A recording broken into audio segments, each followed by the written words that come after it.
Good morning, everybody. Stevie Breach coming to you here today. A little bit surprising with the news that came out of TNA last night that Bobby Roode and Eric Young have both left the company. Both have been with the company since 2004. Both, walked into TNA offices at the TNA tapings, asked for their release, and was granted.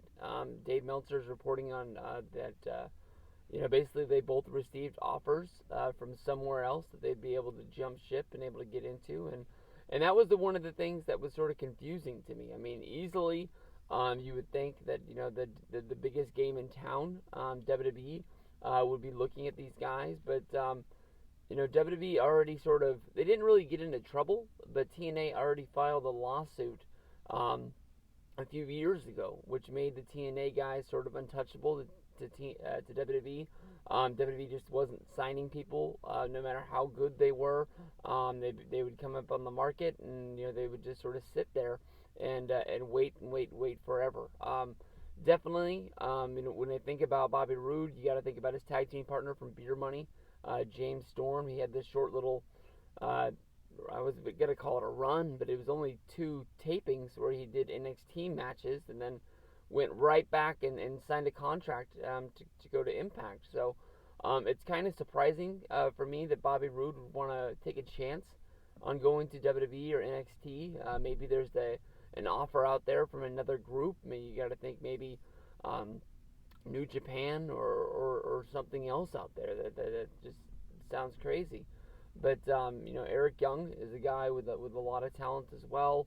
Um, when I think of Eric Young, I don't really think of WWE. I just I don't. I mean,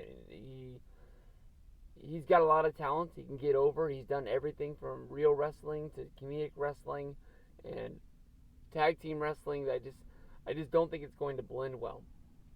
For a while, I really thought that Bobby Roode is one of the best wrestlers that TNA has, and in a matter of just I guess in the matter of a week, they've had, well, not really because of the TV tapings, but in the matter of no time at all, they've lost Kurt Angle, Eric Young, and Bobby Roode, and you got to be looking at TNA and wondering what they have left. We've already gone through the whole thing of them getting canceled by Spike, and then reaching out and grabbing Destination America, and that not going well at all. And within a year, they're jumping off Destination America to get on Pop, and there is rumors that there is investors into the company, with the foreign markets taking on television, but it honestly really doesn't look like it's going well for TNA as of right now. I mean, you lose Roode, you lose Angle, you lose Young, you still got Lashley, you still got Galloway,